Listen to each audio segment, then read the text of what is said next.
नमस्कार दोस्तों, आप सभी का स्वागत है मेरे इस चैनल साक्षी जर्नल में। आज हम स्त्री आंतरिक बल की ओर इस पुस्तक रीडिंग सीरीज़ के भाग 15 में हैं। इस अध्याय में हम एक ऐसे विषय पर चर्चा करने जा रहे हैं जिस पर समाज में अक्सर बहस किया जाता है। तो वह विषय है महिलाएं क्या पहने और क्या नहीं पहने, हिजाब विवाद पर। और महिलाओं के पहनावे को लेकर के समाज की जो सोच है उसके बारे में हम जानेंगे। हमारा उद्देश्य किसी धर्म, समुदाय या किसी व्यक्ति का समर्थन या विरोध करना नहीं है, बल्कि पुस्तक में प्रस्तुत विचारों को समझना और उन पर शांतिपूर्वक विचार करना है। तो आइए बिना किसी देरी के हम इस अभ्यास को पूरा करते हैं और समझते हैं। इसमें प्रश्नकर्ता पूछते हैं, आचार्य जी से बोलते हैं, नमस्कार आचार्य जी, महिलाओं के पहनावे को लेकर के अलग अलग जगहों पर अलग अलग तरह के नियम बनाए जाते हैं, लेकिन किसे तय करना चाहिए कि महिलाओं को क्या पहनना चाहिए, ये मैं आपसे पूछ रही हूँ। तो इस पर आचार्य जी कहते हैं, कौन तय करेगा कि महिलाएं क्या पहने? तो महिलाएं ही क्यों, इसमें पुरुष भी तो ले लो ना। कौन तय करेगा कि कोई भी क्या पहने? देखो, व्यक्ति को ही तय करना होगा कि वो क्या पहने, और इसमें किसी का क्या हक हो सकता है बोलने का। अब बताओ, यहाँ किसी से कोई ताल्लुक रखते हो, एक साफ सच्चा संबंध रखते हो, तो आपका अधिकार यहीं तक है कि आप उस व्यक्ति की चेतना को जागृत करने में मदद करो। वो व्यक्ति साफ देख सके, सोच समझ सके, इसमें उसकी सहायता कर दो। लेकिन इसके बाद वो व्यक्ति पहनेगा क्या, कहाँ चलेगा, कहाँ रहेगा, इसमें तो दखल देने का आपका कोई अधिकार ही नहीं हो सकता ना। अगर आप समाज की और विशेषकर महिलाओं की इतने ही हितैषी हो, तो महिलाओं को सही शिक्षा दो, संसारिक भी और आध्यात्मिक भी। वो खुद जान जाएंगी कि उनके लिए जीवन में कौन से निर्णय उचित है। आप ये थोड़े ही कह सकते हो कि उनके ऊपर एक आज्ञा लाद दो कि तुम्हें ऐसे ही चलना है, ऐसे विवाह करना है। शालीनता की ये परिभाषा होती है और इस प्रकार से तुमको जीवन जीना है। इतने लंबे तुम बाल रखोगी, इस प्रकार तुम आचरण करोगी, ये बात तो कोई भी व्यक्ति क्यों स्वीकार करेगा? कहीं का भी व्यक्ति हो, भारत का हो, ईरान का हो या अमेरिका का हो, स्वभाव तो मुक्ति का ही होता है ना। जो आपके भीतर बैठा है मन, वो बिना पूर्ण स्वतंत्रता के चैन तो मांगता नहीं। मानता है क्या, बताइए? तो वो कैसे बर्दाश्त कर लेगा कि कोई और आकर के उस पर तरह तरह के नियम आरोपित कर रहा है? ये पेज पे चलते हैं। महिलाएं बहुत जगहों पर बहुत समय तक मानती गई हैं। ये एक अपवाद है, ये एक प्रकार का दुर्भाग्य ही है। ये तर्क नहीं दिया जाना चाहिए। पहले तो मानती थी ना, पुरानी पीढ़ियों की महिलाएं थी। देखो वो तो कितनी शालीन होती थी और उनका आचरण कितना सभ्य होता था। वो सारी वर्जनाओं का पालन करती थी। वो सब यदि हुआ है तो वो कोई खुशी की या ऊंची बात नहीं है। वो बस यही बताता है कि मानसिक गुलामी थी। नहीं तो स्त्री हो या पुरुष, ये बड़े आश्चर्य की बात है कि वो अपने ऊपर 100 तरह की सीमाएं और नियम और वर्जनाएं स्वीकार कैसे कर सकता है, और क्यों करेगा? निश्चित ही समाज में बड़ा घातक षड्यंत्र रचा गया है, बच्चे के प्रति, फिर किशोर के प्रति, फिर वयस्क व्यक्ति के प्रति, कि वो जो एकदम व्यक्तिगत मामले हैं उनमें भी बाहर से थोपे गए नियम कानून स्वीकार करने को सहमत हो जाता है। नहीं तो कोई नहीं करेगा। जो विद्रोह आप आज देख रही हैं, उस तरह के सैकड़ों विद्रोह सैकड़ों जगह पर होने चाहिए थे, और बहुत पहले ही होने चाहिए थे। बिल्कुल मूल बात समझिए ना। इंसान है, व्यक्ति है, आदमी है, औरत है, कोई है तो इंसान ही है ना। और कोई इंसान कैसे जिएगा, क्या करेगा, क्या नहीं करेगा, इसका निर्धारण करने वाला दूसरा कौन होता है? तो दूसरे को कुछ बोलने का अधिकार सिर्फ तब शुरू होता है जब एक व्यक्ति के आचरण से दूसरे पर प्रभाव पड़ता हो। जब एक व्यक्ति के आचरण से दूसरों का कोई नुकसान होता हो, ये तय करने के लिए कि किसको आप फायदा कहेंगे, किसको नुकसान कहेंगे, सबसे पहले एक जागृत मन चाहिए। जो घूम फिर करके बात तो जागृत पर ही आती है ना। जितना हमने जो लगा दिया है और उतनी ऊर्जा लगा दी ये तय करने में कि महिलाएं क्या पहने, क्या ना पहने, क्या करे, क्या ना करे, अगर उसकी आधी ऊर्जा भी हमने महिलाओं को शिक्षित और आंतरिक रूप से जागृत करने में लगा दी होती ना, तो दुनिया दूसरी ही होती। पर यहाँ पुरुषों को ज़्यादा रुचि हमेशा महिलाओं के शरीर में और इसलिए उनके कपड़ों में रही है। देह भाव का और क्या परिणाम होगा, काम वासना का और क्या परिणाम होगा? यहाँ बॉक्स में देखते हैं। अगर आप किसी के कोई ताल्लुक रखते हो, एक साफ सच्चा संबंध रखते हो, तो आपका अधिकार यहीं तक है कि आप उस व्यक्ति की चेतना को जागृत करने में मदद करो। वो बाहर से कैसी दिख रही है, इसमें पुरुष प्रधान समाज को बड़ा सरोकार रहता है। उसके अंग कितने दिख रहे हैं, उसका मुख कितना दिख रहा है, उसके बाल कितने दिख रहे हैं, कैसी दिख रही है, किस समय घर से निकल रही है, किसी को साथ लेकर के निकल रही है कि नहीं निकल रही है, इन बातों को लेकर के पुरुष वर्ग बड़ा ही सक्रिय और सजग रहा है। उसका अंश क्या है, वो भीतर से कैसी है, इससे पुरुषों को वास्ता नहीं रहा है। भीतर से कैसी भी हो, अगर हम चाहते हैं कि वो पर्दा करे, हिजाब करे, तो ठीक है ना। पर पुरुष को क्यों नहीं वास्ता रहा है स्त्री के अंतर जगत से? क्योंकि पुरुष का अपने ही अंतर जगत से कोई वास्ता ही नहीं रहा है ना। पुरुष स्वयं देह बनकर के जीता है, तो स्त्री को भी देह की तरह दिखता है बस। और वो जितना देह की तरह देखेगा उतना ही वो बार बार पूछेगा, कपड़े कपड़े कपड़े बताओ कपड़े। किसी को अगर स्त्रियों के कपड़ों में बहुत रुचि हो कि छोटे हैं, ज्यादा है, काले हैं, सफेद है, सिर पर है या नहीं है, पाँव कितना दिख रहा है, तो इससे यही तो पता चलता है कि वो व्यक्ति खुद गहरे देह भाव में है और बड़ी काम वासना में जी रहा है। यहाँ तक पुस्तक में जो बातें कही गई हैं उसका मुख्य संदेश यह है कि किसी भी महिला का सम्मान उसके कपड़ों से नहीं बल्कि उसके व्यक्तित्व, विचारों और मानव होने के आधार पर होना चाहिए। तो आइए आगे पुस्तक क्या कहती है उसे जरा पढ़ते और समझते हैं। नहीं तो आपके सामने एक व्यक्ति है, आपकी ही प्रजाति का ही एक व्यक्ति है, बस उसका जो लिंग है वो दूसरा है और उसमें और आप में बहुत ज़्यादा अंतर भी नहीं है। शारीरिक रूप से भी 10-20% का ही अंतर है। वरना आप और वो जो सामने खड़ा है एक ही व्यक्ति है, कद में भी 2-4 इंच का ही अंतर होता है। तो शारीरिक रूप से भी, एनाटॉमिकल दृष्टि से भी स्त्री पुरुष के शरीर में 10-20% से ज़्यादा का अंतर नहीं है। स्त्री का रक्त पुरुष के काम आ जाता है। आपको खून जब चढ़ता है तो ये होता है कि पुरुष को पुरुष का ही खून चढ़ेगा। या आप अगर मरते समय नेत्रदान कर जाएं तो ऐसा होता है कि स्त्री को पुरुष की आंख या रेटिना नहीं लग सकता है। ऐसा होता है क्या कहीं पे? किडनी भी लग जाएगी, लीवर भी लग जाएगा, रुपया पैसा भी, सब एक ही तरह की मुद्रा में लेन देन करते हैं। भाषा भी एक होती है। अंतर कितना है दोनों में? बहुत ज़्यादा तो नहीं है, लेकिन जो काम केंद्रित आंख होती है वो बस उस जगह पर जाकर अटक जाती है जहाँ अंतर है। और अंतर कहाँ है? तो अंतर है यूनांग में। 90% समानताएं हैं, उनसे लेना देना क्या? स्त्री जब सामने आती है तो व्यक्ति दिखाई ही नहीं पड़ता, बस लिंग दिखाई पड़ता है ना। और जब लिंग दिखाई पड़ता है तो कपड़े बड़े महत्वपूर्ण चीज हो जाते हैं। इसने क्या पहन रखा है, कितना पहन रखा है, कौन कौन से अंग दिख रहे हैं। अब 90% उसके जो अंग हैं वो तुम्हारे पास भी हैं। 10% का जो अंतर है उसको लेकर के बोराए रहते हो। ये सब प्रश्न हमारे लिए प्रशंसकीय है। यही बहुत शर्म की बात है। यहाँ बॉक्स में देखते हैं, महत्वपूर्ण बात कही गई है। अगर आप समाज के और विशेषकर महिलाओं के इतने ही हितैषी हो तो महिलाओं को सही शिक्षा दो, सांसारिक भी और आध्यात्मिक भी। वो खुद जान जाएंगी कि उनके लिए जीवन में कौन से निर्णय उचित है। पेज पर देखते हैं कि लेखक क्या कहना चाहते हैं। मैं आपसे बात कर रहा हूँ, आपका सरोकार किससे होगा? मेरी बात से या मेरे मन से या मेरे कपड़ों से? और आप में कोई ऐसा बैठा हो, वो यही देख रहा है कि इन्होंने कितना पहन रखा है, क्यों पहन रखा है, पूरी बाँह की पहनी है, आधी बाँह की क्यों नहीं पहनी है? कोई कह सकता है, अच्छा पूरी बाँह की पहनी थी तो उसको मुड़ करके क्यों नहीं पहना है बाँह को? क्यों कर रहे हो अंग प्रदर्शन? ये कलाई क्यों दिखा रही है? काहे भाई, शरीर तो शरीर है, घुटना दिख जाए तो उबल पड़ते हो, कलाई दिख गई है तो बराबर उबलो। और जब नजर में वासना होती है तब कलाई भी वासना का ही विषय बन सकती है। बिल्कुल, गाने चलते तो हैं, चिटियां कलाइयाँ। तो यहाँ कोई बैठा हुआ कह सकता है, आचार्य जी क्या कर रहे हैं, अपनी कलाइयाँ दिखा दिखा करके हमें वासना का संचार कर रहे हैं आप। तो महिलाएं ऐसा आरोप लगा सकती हैं, जब नज़र में ही जानवर बैठा हो तो कुछ हो सामने वाले का, उसका मुंह ही दिख रहा है, उसके बाल ही दिख रहे हो, तो बोलो अरे अरे अरे उसके बाल दिख गए, इसका मुंह दिख गया। तो सारे पुरुष बिल्कुल पागल हो जाएंगे, सांड बन जाएंगे। तो क्या छुपाओगे, कितना छुपाओगे यार? जीने ही मत दो ना उसको, उसको किसी कनस्तर में भर दो, कनस्तर में 2 छेद कर दो और बोलो तो इसी में चला कर अंदर। और ऐसी व्यवस्था हमने कर भी दी है। जो पुरुष वर्ग मांग करते हैं कि वो जहाँ भी रहे, जैसी रहे, घर के बाहर पूरा ऊपर से लेकर के नीचे तक बुर्के में रहे, तो वो और क्या कर रहे हैं, वो और क्या चीज़ है, पूरा उसको कैद कर दो, उसमें 2 छेद कर दो कि बस तुम सांस लेती रहे और कुछ दिखता रहे तुझे, दिखता भी पता नहीं पूरा है भी या नहीं। तुम्हें समस्या क्या है? कितना तुम उसके शरीर के दीवाने हो, या कितना तुम्हारी नज़र बस उसकी खाल पर रहती है कि खाल को लेकर के इतनी व्याकुलता, इतनी आतुरता? क्या करोगी खाल लेकर के? सब कुछ एक दिन खाक हो ही जाना है। और जब पुरुष के लिए स्त्री का देह महत्वपूर्ण है तो उसी समाज की ही स्त्री भी है ना, उसके लिए भी फिर उसका देह दुगना महत्वपूर्ण हो जाता है। उसकी पूरी जिंदगी फिर बस देह को ही देखभाल में रह जाती है। श्रृंगार के, साज सज्जा के 90% तो सब साधन महिलाओं के लिए ही तो होते हैं। ये जो पूरी कॉस्मेटिक इंडस्ट्री चल रही है, ये 90-95% इसमें किसके लिए माल सामग्री रहती है? महिलाओं के लिए ही तो रहती है ना। महिलाओं ने क्या किया है? महिलाओं ने पुरुष की नज़र को आत्मसात कर लिया है। वो अपने आप को वैसे देखने लग गई हैं जैसे पुरुष उन्हें देखना चाहते हैं। एक 14-15 साल की लड़की भी आईने के सामने खड़ी होती है और वो आईने में अपने आप को वैसे देखती है जैसे लड़के उसे देखेंगे और अपने आप से पूछती है, क्या मैं इस वक्त लड़कों के लिए आकर्षक हूँ?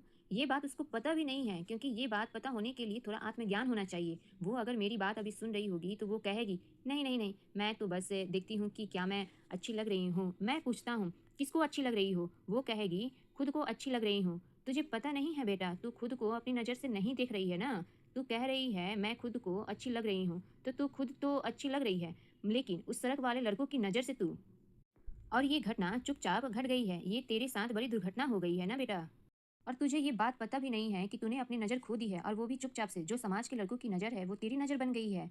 ये अपने आप में बड़ी गरिमाहीन और असभ्य की बात है कि एक व्यक्ति को दूसरे परिधान का निर्धारण करना पड़े। आपके यहाँ कोई मिलने आए और आप उससे बोलें कपड़े ठीक पहना करो, ये कोई तमीज़ की बात होगी? या कि बोलें आप अगली बार ये कुर्ता पैजामा पहनकर मत आइएगा, शॉर्ट्स पहन कर आइएगा, तब प्रवेश देंगे, ये कोई तमीज़ की बात होगी? बोलो। पर हम यही तो कर रहे हैं, वो भी लगातार। एक व्यक्ति का दूसरे व्यक्ति पर कितना आप नियंत्रण और अधिकार देना चाहते हैं, और क्यों? जितना आप नारी को देह, वासना और भोग की दृष्टि से देखोगे, उतना वो अपने शरीर को फिर एक शस्त्र की तरह इस्तेमाल भी करेगी ना। फिर उसको दोष मत देना। फिर ये मत कहना कि ये तो जानबूझ करके अंग प्रदर्शन करती है, लड़कों को लुभाने के लिए। उसको पता है कि लड़की उसमें देखते ही एक ही चीज़ है। और पुरुष जब महिला को सिर्फ शरीर के तौर पर देखेगा तो फिर महिला अपने शरीर का इस्तेमाल करके पुरुष से तरह तरह की सुविधाएं और सहूलियतें और दाम भी वसूलेगी। और महिलाओं ने वो करना सीख भी लिया है। महिला देह का शस्त्रीकरण हो चुका है, वो अब एक हथियार की तरह इस्तेमाल होती है। महिला कहती है, मुझे पता है अब इनसे काम कैसे निकलवाना है, थोड़ा सा शरीर दिखाओ। ये कुत्ते बन जाते हैं, लार टपकाने लगते हैं, जो काम करवाना चाहो सब कर देते हैं ये, बस शरीर दिखाने से। अगर ऐसी स्थिति आ गई है तो महिला के लिए भी घातक है, पुरुष के लिए भी घातक है। जिस स्त्री की चेतना ऐसी हो जाए कि वो देह को ही अपनी बड़ी पूंजी मानने लगे और देह का इस्तेमाल या प्रदर्शन करके अपने काम साधने लगे, तो वो महिला भी हो गई अब बिल्कुल गर्त में गिरी हुई। और पुरुषों का तो कहना ही क्या है, वो तो पहले से ही है। आपके घरों में अगर लड़कियां बच्चियां हों तो ये उन्हें बाद में सिखाइएगा कि कौन से कपड़े पहनो, कितने छोटे कितने लंबे, कौन सा अंग दिखाना चाहिए और कितना दिखाना चाहिए, कितना नहीं दिखाना चाहिए, ये उनको बाद में बताइएगा। ये बताने की वैसे वास्तव में जरूरत ही नहीं पड़नी चाहिए आपको। उनका मन रोशन करिए, इस तरह के छोटे फैसले वो खुद कर लेंगी। ये लड़की स्वयं तय कर लेंगी कि उन्हें क्या पहनना उचित है और क्या नहीं। अगर आप माँ बाप हैं या शिक्षक हैं या हितैषी हैं उस लड़की के, तो आपका धर्म है कि उसको सही शिक्षा देना। वो समझ पाए कि मैं कौन हूँ, जीवन क्या है, देह क्या है, जीवन का उद्देश्य क्या है और जीवन के उद्देश्य में देह का किस सीमा तक महत्व है। अगले पेज पे देखते हैं लेखक क्या कहते हैं।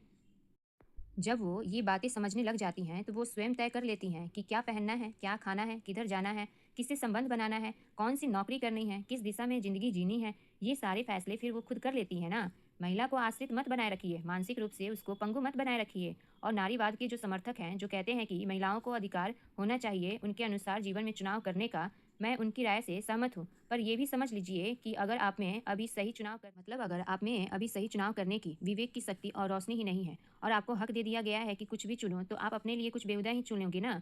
तो आप ऐसा कर लो कि लड़की को मानसिक रूप से तैयार तो किया नहीं, और जब वो 18-20 साल की हो गई है तो उसको बोला, अब तुझे जो पहनना है पहन, जो खाना है खा, जो जीना है जी, जिधर जाना है जा, जैसे जीना है जी, जिसके साथ जाना है जा। तो ये आपने उस लड़की को छूट या आज़ादी या मुक्ति नहीं दी है, आपने उसके साथ अन्याय कर दिया है ना। बिना विवेक के, बिना आत्मज्ञान की आज़ादी दे देना अत्याचार है। उसी के साथ अत्याचार है जिसको आज़ादी आप दे रही है। यहाँ बॉक्स में लेखक महत्वपूर्ण बात कहे हैं, बिना विवेक के, बिना आत्मज्ञान के आज़ादी दे देना अत्याचार है। उसी के साथ अत्याचार है जिसको आप आज़ादी दे दी है। और ये बात सही है, 100% सही है। आगे देखते हैं। भाई, मैं आपको गाड़ी चलाना ना सिखाऊं, एकदम नहीं सिखाई मैंने, और मैंने आपके हाथ में गाड़ी की चाबी दे दी। मैंने कहा तुम्हें पूरी आज़ादी है, जहाँ जाना है जाओ, जैसे जाना है जाओ, जैसे चलाना है चलाओ। ये मैंने प्यार किया है या अत्याचार किया है, ये आप बताओ। किसी को उसकी ज़िंदगी की चाबियाँ सौंपने से पहले उसको ज़िंदगी की गाड़ी चलाना तो सिखाओ ना। और आपने एक बार उसको ज़िंदगी की गाड़ी चलाने की शिक्षा दे दी और तमीज़ दे दी ना, तो उसके बाद आपको अब बताने की ज़रूरत नहीं पड़ेगी कि गाड़ी कैसे चलानी है, किधर को चलानी है, कितनी तेज़ चलानी है, किसको बगल में बैठाना है। ये वो खुद तय कर लेती है। और इसी में मानव जीवन की, मानव चेतना की गरिमा है कि प्रत्येक व्यक्ति अपना रास्ता खुद तय करे। अगर दूसरे के जीवन पर आपको चढ़ करके दूसरे के जीवन के निर्णय आपको करने पड़ रहे हैं, तो ये दूसरे के लिए भी बुरा है और आपके लिए भी बुरा है। आगे देखते हैं दूसरे प्रश्नकर्ता आचार्य जी से क्या कहते हैं। नमस्कार आचार्य जी। आचार्य जी, मैं जब ये आपकी पूरी बात सुन रही थी ना, तो मुझे लग रहा है कि पुरुष को तो हम ज़्यादातर ये कहते हैं कि वो स्त्री को देहमात्र देख रहा है, पर मुझे ये लगता है कि स्त्री भी स्वयं को देह ही समझ रही है। औरत ने भी तो स्वतंत्रता का मतलब ये ले लिया है कि वो दिखावा करे या दे समझे खुद को या कम कपड़े पहने। मध्यम उम्र की कुछ महिलाएं उनको उनकी बेटियां समझा रही हैं कि ऐसा करिए, ऐसा पहनिए, तो वो भी उनकी तरह हो रही हैं। तो इसका क्या इलाज है? ये तो माँ का कर्तव्य होना चाहिए था ना कि बेटी को समझाना, पर ये तो उल्टा हो रहा है। आजकल की बेटियां जो है वो माँ को चला रही हैं। तो इस पे आचार्य जी कहते हैं, माँ बेटी को तब समझाएगी ना जब पहले माँ को खुद समझ हो। दिक्कत सारी ये हो रही है, हमारे पास समझ ही नहीं है। हमारे पास आचरण के नियम होते हैं और उन्हीं आचरण के नियमों का हमने पालन किया होता है। फिर जो अगली पीढ़ी होती है, हम चाहते हैं कि वो भी उन नियमों का पालन करे।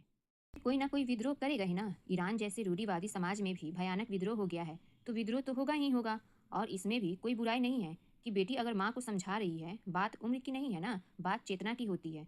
अष्टावक्र 11 साल के हैं, जनक रहे होंगे कम से कम 40 से 50 साल के। तो एक किशोर एक प्रौढ़ को समझा रहा है, और जो प्रौढ़ व्यक्ति है वो सुन भी रहा है, प्रणाम करके सीख भी रहा है। इसमें कोई बुराई नहीं है कि माँ बेटी को समझाए, पर जैसा मैंने कहा कि माँ के पास पहले समझाने लायक चेतना होनी चाहिए, उसी तरह ये बेटी भी यदि माँ को समझा रही है तो इसके पास समझाने के लिए खुद कोई समझ है क्या, पहले बताइए। समझ तो बहुत अच्छी चीज़ होती है ना, वो माँ से बेटी में जाए तो भी भला और बेटी से माँ में आए तो भी सुख। उसमें क्या बुराई है? दिक्कत तब है जब अंधा अंधे ढेलिया दोनों को परंत, मतलब अंधा अंधे को रास्ता दिखा रहा है और दोनों जाकर के कहाँ पड़े तो कुएं में जाकर गिरे। कभी माँ बेटी को समझा रही है। रिश्ते ऐसे होते हैं जहाँ पर माएँ जरा चढ़कर रह रही है तो वहाँ बेटी को कहा जा रहा है कि तू ऐसे कर, तू ऐसे कर। माँ को कुछ पता ही नहीं बेटी को समझाना है या क्या करना है।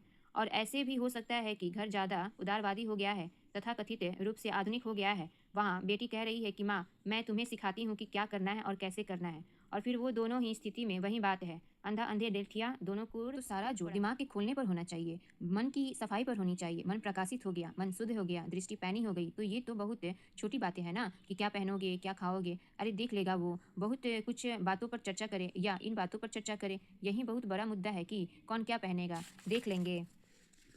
अरे देख लेंगे, कुछ भी पहन लेगा, उसकी मर्जी।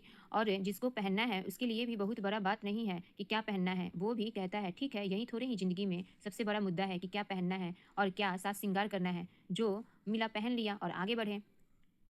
साधुता का एक लक्षण यही होता है कि आपका मन ही नहीं करता इस बात पर बहुत ध्यान देने का कि पहनना क्या है। जो मिल गया सामने वो डाल लिया, अपना आगे बढ़े भाई। जिंदगी में इतने बड़े बड़े काम अभी बचे हुए हैं करने को। हम कितना समय कितनी ऊर्जा इस बात पर लगाएं कि बिल्कुल ठीक कपड़ा पहनना है और इसकी मैचिंग इससे कराओ, और कंधे में इतना इंच का कट होना चाहिए और वो 3 इंच का कट चाहिए था, 3.5 इंच का मिल गया, फिर जाकर के उसको ठीक करा रहे हो। इतना वक्त किसके पास है भाई? और ये मुद्दा इतना महत्वपूर्ण भी नहीं है कि हम इसको इतनी गंभीरता से भी लें। ये एक जागृत है आदमी का लक्षण होगा ना। यहाँ बॉक्स में देखते हैं, सारा जोर दिमाग के खुलने पर होना चाहिए, मन की सफाई पर होनी चाहिए। मन प्रकाशित हो गया, मन शुद्ध हो गया, दृष्टि पैनी हो गई। और ये तो बहुत छोटी बात है ना कि क्या पहनोगे क्या खाओगे, इस पे कोई बड़ी बात तो है नहीं पहनने पर।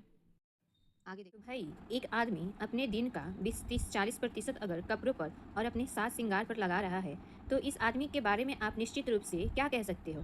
काफ़ी बेहोश आदमी है। आदमी हो चाहे स्त्री हो, कोई भी हो, अगर दिन का इतना समय और मन की इतनी जगह उसने कपड़ों को ही दे दी है, तो ये तो बेहोशी का ही लक्षण है ना। जिंदगी में करने के लिए कुछ सार्थक होता तो कोई कपड़े के बारे में इतना क्यों सोचता?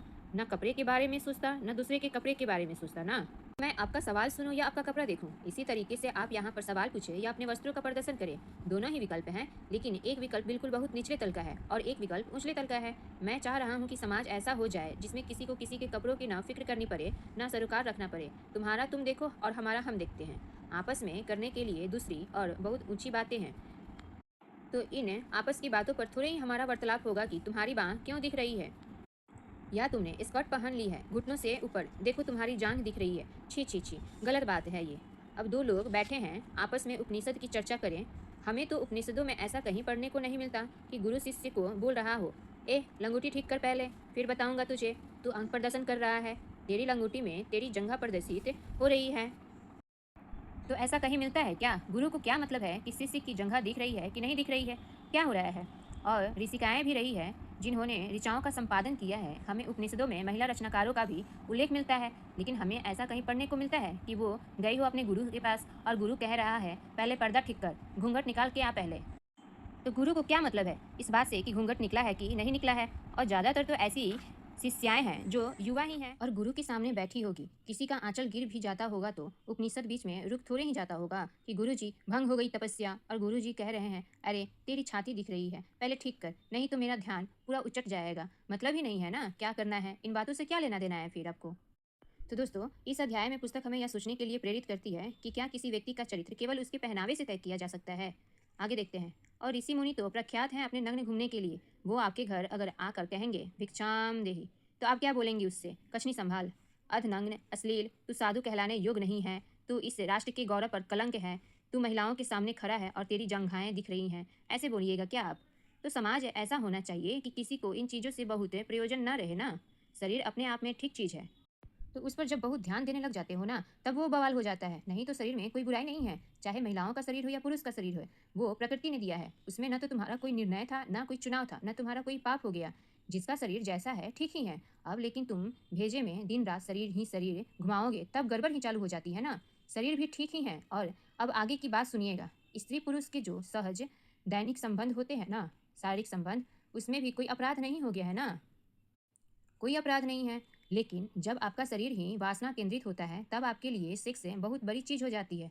नहीं तो सहज साधारण स्त्री पुरुष संबंध, उसमें ऐसा क्या है कि सुर मचाओ और डुगडुगी नगारा कर दो कि अरे अरे फलाने का फलानी से संबंध है तो है। तुम्हें क्या आपत्ति हो रही है? तुम्हारा क्या लेना देना है? अपना काम करो ना है तुम। लेकिन जब पूरा समाज आध्यात्मिक रूप से दिवालिया होता है, जब जीने के लिए कोई प्रयोजन नहीं, पाने के लिए कोई ऊंचा लक्ष्य नहीं, तो सारी ऊर्जा बस एक ही चीज़ में जाती है, दे और सेक्स, दे और सेक्स। फिर क्या करते हो कि तुम्हारे जो ऋषि हुए हों, आदर्श हुए हों, नायक हुए हों, अवतार हुए हों, पैगंबर हुए हों, कोई उनको भी तुमको सेक्स जीवन में ही रुचि आती है ना? आती है कि नहीं आती है? अच्छा, इंद्र बहुत बुरा आदमी था, तो क्यों था? अगले पेज में देखते हैं क्या बताते हैं आचार्य जी। क्यों? तो वो फलानी अप्सराओं के पीछे जाते थे। मैं किसी से गीता की बात करता हूँ तो वो कहते हैं, देखिए कृष्ण की ही है गीता, और अभी हमें पक्का निश्चय नहीं है कि वो जो गोपियों के कपड़े उठाकर भागे थे वो चीज़ ठीक थी या नहीं थी। इन्हें गीता से भी मतलब नहीं है, इन्हें गोपियों के कपड़े से मतलब है। वाह रे वाह! कह रहे हैं ना, ये बात हमें अच्छी लग ही नहीं रही है कि वो नहा रही है। ये तो हमारी संस्कृति के खिलाफ है ना, जो कृष्णा ने किया है। तुम्हारी संस्कृति पहले आती है, कृष्ण बाद में आते हैं। शाबाश, वाह रे तुम्हारी संस्कृति। बोले, एक तो वो नहा रही है, पेड़ पर चढ़कर उनको देख रहे हैं। हमारे मोहल्ले में कोई ऐसा करे तो हम तो गजब ढा देंगे कि लड़कियां नहा रही हैं, उनको छुप छुप कर ऊपर से देख रहे हो और फिर उनके कपड़े ले गए, और वो अब नहाकर के कपड़े नहीं पहन सकती। तुम्हें कृष्ण में कुल यही दिखाई दिया, गोपियाँ, रासलीला, कपड़े। ये विक्षिप्त मन का लक्षण है कि तुम्हें कृष्ण में भी गीता नहीं गोपी दिखाई देती है, वो भी अर्धनग्न। और पूछूंगा, गीता, गीता, आओ गीता पढ़ें। नहीं गीता। हाँ, देखते हैं। हाँ, क्या हुआ? क्या हुआ? हाँ, टमाटर खरीदने हैं, टमाटर। वो टमाटर खरीदने हैं ना? गीता की बात करते ही उसको याद आता है कि टमाटर खरीदने थे। टमाटर तो खरीदने नहीं है वैसे। दे जैसी है उसको पड़ा रहने दो ना। कपड़े लते बहुत बड़ी बात नहीं हो गई ना? या हो गई आपके अनुसार से? बताइए। यहाँ हेडलाइट पढ़ते हैं, जीवन देह के लिए नहीं है, इसलिए है कि उसका सही इस्तेमाल करके मुक्ति के लक्ष्य तक पहुंचो। छोटी सी बात है, पकड़ लीजिए इसको बिल्कुल। जिंदगी देह को सजाने संवारने भर के लिए नहीं ना है। देह क्या है? देह एक उपकरण है, उसका इस्तेमाल करना है। देह आपका संसाधन है। देह एक चीज है जो चेतना को दी गई है ताकि चेतना अपने लक्ष्य तक पहुंच पाए। और वो जो चीज़ मिली है वो कुछ समय के लिए ही मिली है ना। जैसे हर चीज़ होती है वैसे ही, जैसे चाय का कप उठाते हुए ये चलेगा क्या 2000 साल? नहीं चलता ना। वैसे ही ये देह भी जो एक चीज़ मिली है, ये भी एक चीज़ है जो एक ही समय पर चलेगी और एक ही समय तक रहेगी ना। और इसके कप यानी भीतर जो चीज़ भरी है वो इन्होंने अभी गर्व करके दी है मुझे चाय। ये कितनी देर चलेगी बताओ? कितनी देर चलेगी? 10 मिनट या 15 मिनट? कितनी देर? हर चीज़ की अवधि होती है ना प्रकृति में, वैसे ही इसकी यानी देह की भी एक अवधि है, एक सीमा है। इस चाय को ठंडा होने से पहले क्या करना है भाई? आप समझिए। तो श्रोतागण बोल रहे हैं पी लेना है, तो इस पे आचार्य जी कहते हैं, वैसे ही इस चीज़ यानी देह को ठंडा होने से पहले क्या करना है? जी लेना है। जी लेने का मतलब ये नहीं है कि भोग लेना है, माने माने इसका सही इस्तेमाल कर लेना है। और इसका सही इस्तेमाल ये नहीं है कि इसको रगड़ रहे हैं, भौवे नुचवा रहे हैं, बाल रंगवा रहे हैं, ये सब नहीं करना है ना बाबा। और ना ये है कि दूसरे को देख रहे हैं तो कह रहे हैं वाह क्या शरीर है, चलो जल्दी से इसका शरीर भोग लेते हैं। नहीं, ऐसा नहीं ना करना है। एक जागृत समाज में ये मुद्दे बिल्कुल अप्रासंगिक के हो जाएंगे, गौण हो जाएंगे, सेकेंडरी हो जाएंगे। किसी से ये सब बातें करोगे तो वो कहेगा और कोई बात नहीं है क्या करने को, फिजूल बात कर रहे हो कि हिजाब पहनना है कि नहीं पहनना है, दुपट्टा डाला कि नहीं डाला। ये क्या है भाई? ये क्या मुद्दा है? ये क्या पूछ रहे हो आप? आपको समझ में आ रहा है? कुछ समझ में आ रही है मेरी बात? बताइए आप। आपको क्या लगता है, क्या किसी के कपड़े से उसके चरित्र का फैसला करना सही है या नहीं है? इस पर अपनी राय कमेंट में ज़रूर बताइएगा। ओके तो दोस्तों, यह अध्याय महिलाएं क्या पहने और क्या नहीं, हिजाब विवाद, इस अध्याय का समापन यहीं पे होता है। अगर इसे पूरी सीरीज से आपको कुछ नया सीखने और सोचने का अवसर मिला है तो इस वीडियो को लाइक करें और अपने विचार कमेंट सेक्शन में लिखें और चैनल को सब्सक्राइब कर लें ताकि अगले वीडियो आए तो आपको पता चल सके। तो मिलते हैं अगले नए अध्याय के साथ, तब तक आप अपना ध्यान रखें। दिन आपका शुभ हो। धन्यवाद।